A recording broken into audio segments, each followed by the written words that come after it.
Hello students, how are you? कैसे हो सब? पढ़ाई कर रहे हो घर पर? ओके, तो आज हम स्टार्ट करेंगे हेटरोट्रॉफिक न्यूट्रिशन से। तो जिसने भी मेरी पहली वीडियो नहीं देखी है फोटोसिंथेसिस पे, वो जाओ और फोटोसिंथेसिस की वीडियो देखो। और उसके बाद हम हेटरोट्रॉफिक न्यूट्रिशन अब स्टार्ट कर रहे हैं आज की क्लास में। पहले फोटोसिंथेसिस कराया था, जाओ जाके वीडियो देखो, और नहीं समझ में आया तो मुझे बताना, ठीक है? लेकिन आज हम स्टार्ट कर रहे हैं नया टॉपिक, हेटरोट्रॉफिक न्यूट्रिशन, ठीक है? सो बी विद मी, एंड तक देखना video. Like share and subscribe my channel Biology Bacon's, पहले ही बोल देती हूँ, ठीक है? तो चलो स्टार्ट करते हैं हेटरोट्रॉफिक न्यूट्रिशन। अब कौन कौन बताएगा? मैंने आपको ऑटोट्रॉफिक बताया था और अब बता रही हूँ हेटरोट्रॉफिक। तो ऑटोट्रॉफिक में क्या था कि वो अपना जो भी ऑटोट्रॉफिक न्यूट्रिशन का जितने भी ऑटोट्रॉफ्स होते हैं वो अपना फूड खुद से बनाते हैं, ठीक है? लेकिन जो हेटरोट्रॉफिक न्यूट्रिशन है वो अपना फूड, लाइक जो हेटरोट्रॉफ्स होते हैं वो अपना फूड खुद से फॉर्म नहीं कर सकते, ठीक है बेटा? तो हेटरोट्रॉफिक न्यूट्रिशन में जो ऑर्गेनिज्म होता है उसको हेटरोट्रॉफ्स कहते हैं, और हेटरोट्रॉफिक न्यूट्रिशन जो है वो एक मोड ऑफ न्यूट्रिशन है, ध्यान रखना, ठीक है? तो heterotroph is an organism that is unable to synthesise its own food and therefore it has to rely on other resources, specifically plant and animal matter. तो ऑब्वियसली कि जो अपना फूड खुद से प्रोड्यूस नहीं कर पा रहा है तो उसको तो प्लांट या एनिमल पे डिपेंडेंट होना ही पड़ेगा, राइट? तो all the animals and the plants who are not doing photosynthesis, कुछ ऐसे प्लांट्स होते हैं भाई जो फोटोसिंथेसिस नहीं करते हैं, ठीक है? वो भी हेटरोट्रॉफ की कैटेगरी में आते हैं। तो कुछ बहुत सारे के सारे एनिमल्स और कुछ ऐसे प्लांट हैं जो हेटरोट्रॉफ है, वो अपना फूड खुद से प्रिपेयर नहीं कर सकते, राइट? क्लियर हो गया? और मैंने आपको बताया था कि जो प्लांट्स है वो प्रोड्यूसर्स होते हैं, वो प्रोड्यूस करके देते हैं हमें सामान जो हम खा रहे हैं। तो इसीलिए जो फूड चेन होती है, अभी हम फूड चेन के बारे में भी पढ़ेंगे कि फूड चेन क्या होती है, ठीक है? तो जो फूड चेन होती है जिसमें प्लांट्स प्रोड्यूस कर रहे हैं और हम खा रहे हैं, तो प्लांट्स क्या हो गए? प्रोड्यूसर। क्या हो गए? प्रोड्यूसर। और हेटरोट्रॉफ क्या हो गए? कंज्यूमर। सिंपल सी बात है, ठीक है? तो जो ऑब्वियसली फर्स्ट लेवल पे तो प्लांट ही आएंगे और सेकंड लेवल पे हेटरोट्रॉफ आएंगे, क्योंकि फर्स्ट लेवल पे कौन है? प्रोड्यूसर मतलब प्लांट, और सेकंड लेवल पे कौन है? जो खा रहे हैं, कंज्यूमर। तो हेटरोट्रॉफ्स बेसिकली बच्चा क्या हो गए? कंज्यूमर्स। हेटरोट्रॉफ्स क्या हो गए? कंज्यूमर्स, ठीक है?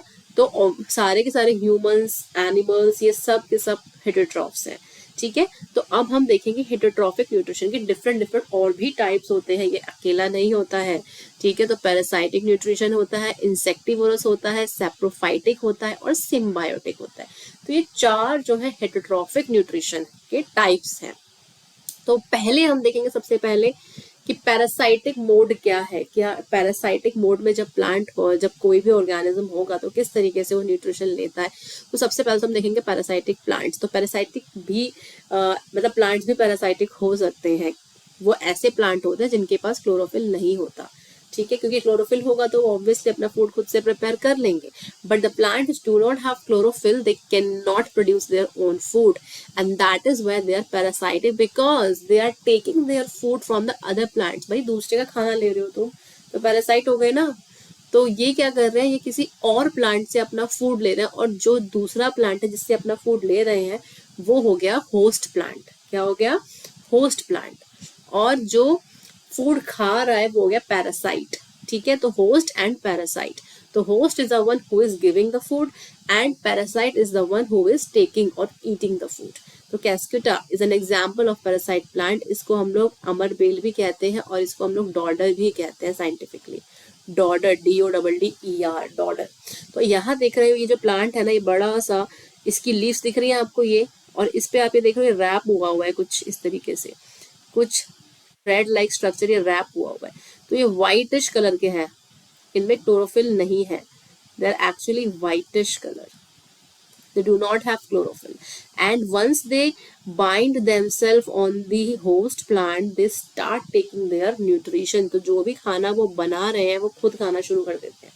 तो ये जो थोड़ा सा जूम करके हम देखें, डॉडर को हम कस्कुटा भी कहते हैं, अमरबेल भी कहते हैं हिंदी में। तो ये क्या करते हैं? कुछ ब्रांचेस निकालते हैं अपने, जिनको हॉस्टोरिया कहते हैं। तो मैंने आपको इस पिक्चर में जो दिखाया था, जो रैप हो गई है ब्रांचेस, इन ब्रांचेस को हम कहते हैं हॉस्टोरिया। तो ये जो हॉस्टोरिया होता है ये क्या करता है? ये होस्ट प्लांट्स जो नीचे है वो होस्ट है, ठीक है। इस होस्ट प्लांट से ये न्यूट्रिशन को गेन करना शुरू कर लेता है। ठीक है, तो ये होता है पैरासाइटिक प्लांट। ब्लैडर वर्ड भी एक पैरासाइटिक प्लांट के अंदर ही आता है। This is also a parasitic plant. It depends on the other plant to for their nutrition. ठीक है, तो उसके अलावा एक सिंपल सा एग्जाम्पल हम ले सकते हैं टिक्स एंड वर्म्स का। टिक्स एंड वर्म्स, तो बताओ टिक्स एंड वर्म्स क्या होते हैं? टिक्स वो होते हैं जो आपके स्कैल्प में कई बार हो जाते हैं, जिनको हम जुए भी कहते हैं। तो ticks are the one which are there in your scalp. Sometimes when they are they reach up to a bigger size, और वो धीरे धीरे आपकी स्कैल्प में स्प्रेड होना शुरू कर देते हैं। तो what they do, they try to suck the blood out of the skin of your scalp. Okay, तो when they are trying to suck the blood, तो उस टाइम पे आपको इचिंग होती है, आपको लगता है कि कुछ है जो मेरे सिर के अंदर कुछ खा रहा है ना। तो जो टिक्स है वो क्या कर रहे हैं, वो आपका ब्लड सक करके आपसे न्यूट्रिशन ले रहे हैं। तो ये आपके पैरासाइट्स हो गए। वर्म्स क्यों पैरासाइट है? क्योंकि ये आपकी स्मॉल इंटेस्टाइन में चले जाते हैं। तो वर्म्स जो होते हैं ये स्मॉल इंटेस्टाइन पे अटैक करते हैं। तो स्मॉल इंटेस्टाइन पे अटैक करेंगे तो स्मॉल इंटेस्टाइन में तो बहुत सारा फूड होता है, so they start taking the nourishment from your small intestine. तो इसीलिए जब ये स्मॉल इंटेस्टाइन में आते हैं तो आपको फूड पॉइजनिंग हो जाती है, टाइफॉइड हो जाता है, जॉन्डिस हो जाता है, डिफरेंट डिफरेंट टाइप की बीमारियां हो जाती है। तो इसीलिए ये भी एक पैरासाइटिक न्यूट्रिशन का टाइप है। ठीक है, अब ये क्या है, कोई बताएगा मुझे? सबको पता होगा, वीनस फ्लाई ट्रैप, है ना? ये तो सभी को पता है, सभी ने आंसर दे दिया होगा। ये क्या है? इसको कहते हैं सनड्यू। लेकिन ये है क्या? ये कौन सा न्यूट्रिशन पे आ गए हम? पैरासाइटिक तो हमने खत्म कर दिया, अब आ गए हम लोग इंसेक्टिवोरस टाइप ऑफ न्यूट्रिशन पे। तो इंसेक्टिवोरस प्लांट, तो मोस्टली जो इंसेक्टिवोरस प्लांट्स होते हैं वो क्या होते हैं? They are the plants which feed on insects. Like for example ये पिचर प्लांट भी है, वीनस फ्लाई ट्रैप भी होता है, सनड्यू प्लांट भी होता है। ठीक है, तो ये पिचर प्लांट है। इसमें क्या होता है that one of the leaf, जो लीफ होती है वो खुद ही मॉडिफाई हो जाती है। Like one of the leaf नहीं बोलेंगे, बहुत सारे लीव्स होती है, they get modified to form a pitcher like structure. इस तरीके से ये पिचर लाइक स्ट्रक्चर बना देती है। ठीक है, और उसके ऊपर ये एक लिड होती है इस तरीके से। ठीक है, तो जो पिक्चर लाइक स्ट्रक्चर बनता है ना, यहाँ पर यहाँ इसकी वॉल्स में डाइजेस्टिव एंजाइम्स होते हैं, ये डाइजेस्टिव एंजाइम्स रिलीज करते हैं। ठीक है, इनकी वॉल्स में कुछ डाइजेस्टिव एंजाइम्स रिलीज होते हैं। तो जैसे ही कोई कीड़ा मकोड़ा अंदर आया, ये डाइजेस्टिव एंजाइम रिलीज होकर क्या करेंगे, उसको डाइजेस्ट कर देंगे। ठीक है, तो द लीफ होती है पिक्चर प्लांट की, gets modified to form pitcher and the end of pitcher has a lid which gets open and closed. So whenever the insect stucks in the leaf, or the lid will close. Okay, and the digestive juices will start releasing in the pitcher, and the जो insect है वो धीरे धीरे यहाँ पे digest हो जाएगा। ठीक है, तो इस तरीके से पिक्चर प्लांट वर्क करता है। ठीक है, अब जितने भी इंसेक्टिवोरस प्लांट है, जैसे कि वीनस फ्लाई ट्रैप हो गया, ठीक है, अब जैसे आप यहाँ देख रहे हो जो वीनस फ्लाई ट्रैप हो गया, सनड्यू हो गया, ये एक्चुअली में इंसेक्ट्स को खा क्यों रहे हैं? इनके पास क्या खुद से फूड प्रोड्यूस नहीं करते हैं? बेटा करते हैं, इनमें क्लोरोफिल होता है, they are producing their own food, but they are eating the insects. Why they are eating the insects? Because they are growing on a nitrogen deficient soil. ठीक है, तो जितने भी इंसेक्टिवोरस प्लांट्स होते हैं they grow in nitrogen deficient soil. बेटा N2 जो है ना वो नाइट्रोजन है, ये नाइट्रोजन डेफिशिएंट सॉइल पे ग्रो कर रहे हैं। मतलब ये इस टाइप की सॉइल में ना नाइट्रोजन नहीं होता, तो ये क्या करते हैं, इंसेक्ट्स को खा लेते हैं, क्योंकि इंसेक्ट्स में बहुत सारा नाइट्रोजन होता है। तो जब वो खा लेते हैं इंसेक्ट्स को, उनको डाइजेस्ट करके एब्जॉर्ब कर लेते हैं, तो उनको बहुत सारा नाइट्रोजन मिल जाता है। ठीक है, तो इसीलिए ये क्या करते हैं, ये इंसेक्ट्स को खाते हैं। अब हम सबको समझ में आ गया कि क्लोरोफिल तो इनमें है, ये फोटोसिंथेसिस कर रहे हैं, फूड बना रहे हैं, लेकिन ये सिर्फ नाइट्रोजन के लिए ही इंसेक्ट्स को ईट अप कर रहे हैं। ठीक है बेटा, because they are growing on nitrogen deficient soil. अगला हम चल रहे हैं सिम्बायोटिक रिलेशनशिप पे। तो सिम्बायोटिक टाइप ऑफ न्यूट्रिशन क्या होता है? तो एक्चुअली में हम एक टर्म पढ़ेंगे सिम्बायोटिक रिलेशनशिप। तो सिम्बायोटिक न्यूट्रिशन में सिम्बायोसिस का मतलब होता है it is a close relationship between two or more organism of different species, but not necessarily benefiting each member, मतलब दो लोग साथ में रह रहे हैं एक रिलेशनशिप में, may be mother father, may be friends, okay. जैसे सपोज करो कि आपके क्लास में सब लोग आपके फ्रेंड्स हैं, लेकिन बेस्ट फ्रेंड दो तीन ही है। तो बेस्ट फ्रेंड आपस में नोटबुक शेयर कर रहे हैं, समटाइम एग्जाम में भी आप लोग चीटिंग कर लेते हो क्योंकि वो आपका साथ रहे, लेकिन बाकी के जो फ्रेंड्स हैं वो भी फ्रेंड्स हैं, लेकिन आपको उनसे ना कोई बेनिफिट हो रहा है ना कोई हार्म हो रहा है, ठीक है। तो you all are in a symbiotic relationship, but some time दो ऑर्गेनिज्म ऐसे होते हैं जो आपस में एक दूसरे को बेनिफिट दे रहे हैं, लेकिन बाकी ऑर्गेनिजम्स बेनिफिट नहीं दे रहे हैं, नुकसान भी नहीं कर रहे हैं, ठीक है। तो जरूरी नहीं है कि हमेशा बेनिफिट ही दे। तो सिम्बायोसिस का मतलब क्या है, that the relationship between the two species, two different species, but not necessarily benefiting each member of the society, ठीक है। तो जो सिम्बायोसिस होती है ना, ये आपकी एनसीईआरटी से थोड़ा सा एक्स्ट्रा मैं आपको बता रही हूँ। एनसीईआरटी में सिर्फ इतना दिया है कि सिम्बायोसिस का एक ही टाइप दिया जिसको हम लोग म्यूचुअल रिलेशनशिप कहते हैं, जिसमें दोनों ऑर्गेनिज्म आपस में बेनिफिट देते हैं एक दूसरे को। तो एनसीईआरटी में ना सिर्फ यही वाला दिया है, बाकी सब कुछ एनसीईआरटी से बाहर का है, बाहर का, ठीक है। तो यहाँ पर जो म्यूचुअलिज्म है, मतलब म्यूचुअल रिलेशनशिप है, उसमें स्पीशीज ए है और स्पीशीज बी है, ठीक है। तो ये हो गया स्पीशीज ए और ये हो गया स्पीशीज बी। तो सी एनिमोन, क्लाउन फिश, ये दोनों आपस में एक दूसरे को बेनिफिट देते हैं, क्योंकि जो सी एनिमोन है ना, वो क्या करता है, वो क्लाउन फिश के ऊपर ऐसे ऐसे घूमता रहता है, ठीक है। तो फिश उसको जो है न्यूट्रिशन भी प्रोवाइड करती रहती है, ठीक है। तो ये दोनों आपस में एक दूसरे को बेनिफिट दे रहे हैं। एक और म्यूचुअल रिलेशनशिप बताऊंगी थोड़ी ही देर में, कमेंसलिज्म। कमेंसलिज्म में क्या है, स्पीशीज ए को तो बेनिफिट मिल रहा है, लेकिन बी को एक्चुअली में कोई उससे फर्क नहीं पड़ता है, ठीक है। तो जैसे वेल के ऊपर बार्निकल्स ग्रो कर रहे हैं, ठीक है, लेकिन बार्निकल को तो चलो सॉरी इसको स्पीशीज ए बना देते हैं, इसको स्पीशीज बी बना देते हैं। तो बार्निकल्स जो है, वेल तो सबसे बड़ी फिश है, तो एक्चुअली सबसे बड़ा ही ऑर्गेनिज्म है अर्थ पे। तो बार्निकल्स तो फेल के ऊपर ग्रो करते रहते हैं, लेकिन वेल को उससे कोई फर्क नहीं पड़ता, अरे भाई मैं इतनी बड़ी हूँ, तुम ग्रो करते रहो, मुझे क्या फर्क पड़ना है, ठीक है। तो इसको कहते हैं कमेंसलिज्म। दूसरा बंदा अनअफेक्टेड है, उसको कुछ नहीं हो रहा, वेल अनअफेक्टेड है। पैरासाइटिज्म, पैरासाइटिज्म में तो खा जा रहा है उसको पकड़ के। अगर डॉग स्पीशीज, सपोज करो जो स्पीशीज ए है वो ये हो गई टिक, और स्पीशीज बी डॉग हो गई। तो डॉग के ऊपर टिक ग्रो कर रहा है, तो डॉग को तो खुजली हो रही है, प्रॉब्लम हो रही है, लेकिन डॉग में कई बार क्या होता है, बिकॉज वो स्ट्रे डॉग्स में तो कोई निकालता भी नहीं है पैरासाइट्स, तो ये जो टिक्स है वो बढ़ते रहते हैं और उनको उनकी बॉडी को हार्म करते हैं। तो एक्चुअली में डॉग हार्म हो रहा है। तो इस टाइप का जो सिम्बायोटिक रिलेशनशिप है इसको बोलते हैं पैरासाइटिज्म। तो कितने टाइप की सिम्बायोसिस होती है, म्यूचुअलिज्म, कमेंसलिज्म और पैरासाइटिज्म। म्यूचुअलिज्म में दोनों को बेनिफिट हो रहा है, कमेंसलिज्म में एक को बेनिफिट हो रहा है, एक अनअफेक्टेड है, और पैरासाइटिज्म में एक को बेनिफिट हो रहा है और दूसरे को हार्म हो रहा है, ठीक है बेटा। तो मैं आपको बताऊंगी म्यूचुअल रिलेशनशिप का एक और एग्जाम्पल। तो ये आपका म्यूचुअल रिलेशनशिप है, ठीक है, ये म्यूचुअलिज्म है। इसमें जो हनी बी है ये फ्लावर के पास आती है पॉलन ग्रेन्स लेने के लिए, मतलब सॉरी नेक्टर पीने के लिए, नेक्टर लेने आती है ना। ये फ्लावर से नेक्टर ले लेती है, बदले में फ्लावर इसको क्या दे देता है, पॉलन ग्रेन।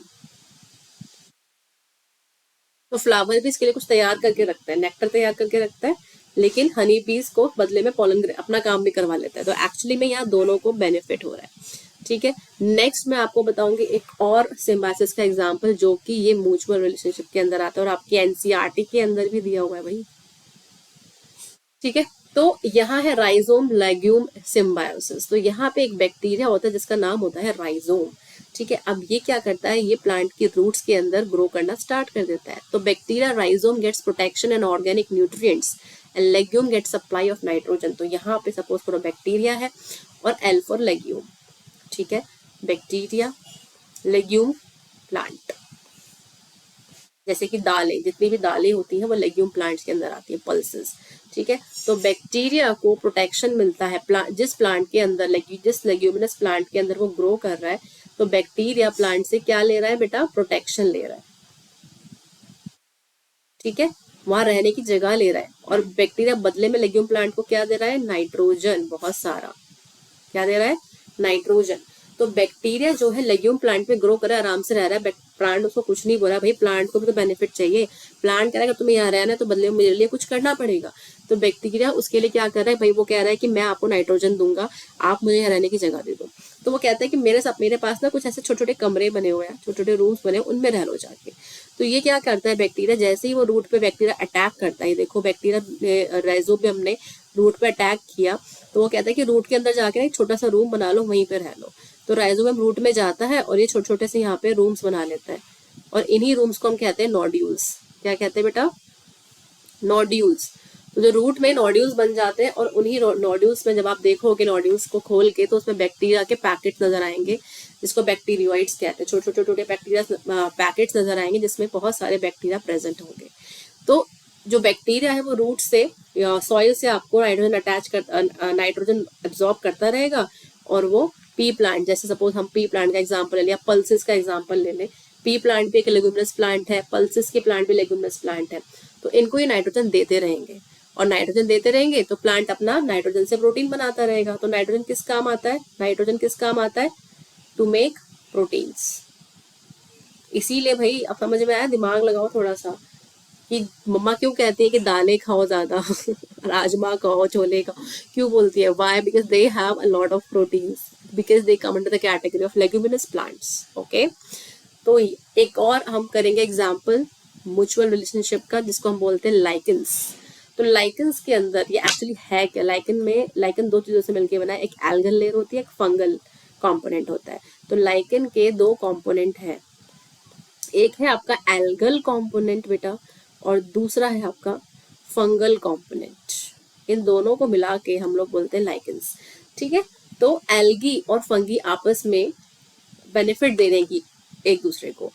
तो एल्गी एक्चुअली में ग्रो कर रही है फंगस के ऊपर, ठीक है, फंगस उसको बदले में न्यूट्रिशन दे रहा है, ठीक है। और यू कैन से एल्गी भी फंगस को न्यूट्रिशन दे रही है थोड़ा बहुत। फंगस जो है एल्गी को फॉस्फोरस दे रहा है। क्या दे रहा है? फॉस्फोरस। तो यहाँ पे एल्गल लेयर जो है वो फंगल हाइफे, ये जो फंगस की हाइफे यहाँ ग्रो कर रहे हैं। फंगस जो हमें आपने देखा होगा कि बहुत सारे धागे धागे होते हैं, फंगल हाइफे, ये एल्गी के ऊपर ग्रो कर रहे हैं यहाँ पे, ठीक है। तो एल्गल लेयर फिर fungal layer, algal layer fungal layer. तो इस तरीके से एल्गी और फंगस आपस में एक दूसरे के साथ ग्रो करते रहते हैं, ठीक है। तो इसको हम कहते हैं लिकेंस। क्या कहते हैं? लिकेंस। तो लिकेंस में दो कंपोनेंट है, एक एल्गल और एक फंगल कंपोनेंट, ठीक है। तो दोनों ही कंपोनेंट्स जो है बहुत इंपॉर्टेंट है। एल्गी जो है फंगस के ऊपर लगी हुई है, बदले में एल्गी फंगस को ऑक्सीजन फंगस को न्यूट्रिशन दे रही है, मतलब क्योंकि वो फोटोसिंथेसिस तो कर रही है, वो ग्रीन कलर की है इसलिए फोटोसिंथेसिस कर रही है, तो it is giving nutrition to fungus. बदले में फंगस भी थोड़ा बहुत न्यूट्रिशन दे रहा है फॉस्फोरस की फॉर्म में। वो कह रहा है उसको लो फॉस्फोरस ले लो मेरे से, ठीक है, अगर चाहिए तो। तो नेक्स्ट हम आते हैं सेप्रोट्रॉफिक न्यूट्रिशन पे। तो सेप्रोट्रॉफिक न्यूट्रिशन क्या होता है? इसमें वो ऑर्गेनिजम्स आते हैं या वो प्लांट्स आते हैं जिनमें क्लोरोफिल नहीं है। तो ऐसे ऑर्गेनिजम्स को क्या कहते हैं? मोस्टली हम ऐसे प्लांट्स को हम क्या कहते हैं? फंगी। फंगी दिखते प्लांट्स की तरह है लेकिन कोई क्लोरोफिल नहीं है।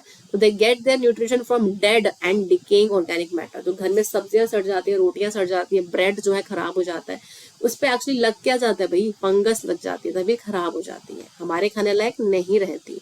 तो मशरूम, ब्रेड मोल्ड, ये सारे फंगस हैं। तो फंगस कई बार गुड भी होते हैं, मतलब ईडेबल भी होते हैं, हम खा सकते हैं जैसे कि मशरूम।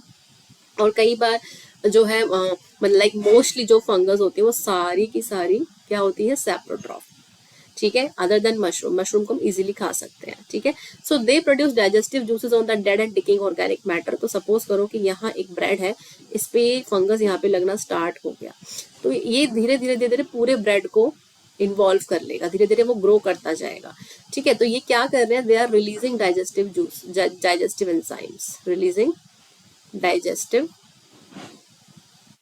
एंजाइम्स।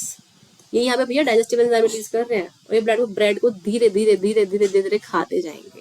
तो जितने भी सैप्रोफाइट्स होते हैं, they secrete digestive juices on decaying and dead matter. अब ये डेड मैटर जो है वो कोई एनिमल की डेड बॉडी भी हो सकता है, ठीक है।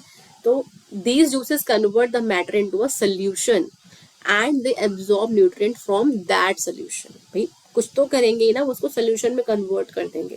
वो धीरे धीरे, हमने देखा है बैट बहुत गीला गीला हो जाता है, है ना, या चपाती बहुत गीली गीली हो जाती है जब भी उस पर फंगस लगते हैं, वो एक्चुअली में उसको सोल्यूशन में कन्वर्ट कर रहे हैं ताकि वो इजीली उससे न्यूट्रिशन गेन कर सके। ठीक है, तो फॉर एग्जांपल फंगी हो गया, ईस्ट हो गया, फंगी में ईस्ट हो गया, मशरूम्स हो गया, ये सेप्रोफाइट्स है, ये ज्यादातर फूड में लग जाते हैं क्योंकि सारे मशरूम्स को हम नहीं खा सकते। एडिबल मशरूम्स अलग होते हैं और जो पैरासाइटिक मशरूम्स, जो सैप्रोट्रॉफिक मशरूम्स हैं जो किसी चीज को नुकसान पहुंचा रहे हैं, वो अलग होते हैं। ठीक है, तो पिकल्स में भी लग जाता है। और ज्यादातर जो सैप्रोफाइट्स होते हैं ना, वो हॉट या ह्यूमिड एनवायरनमेंट में ही ग्रो करते हैं।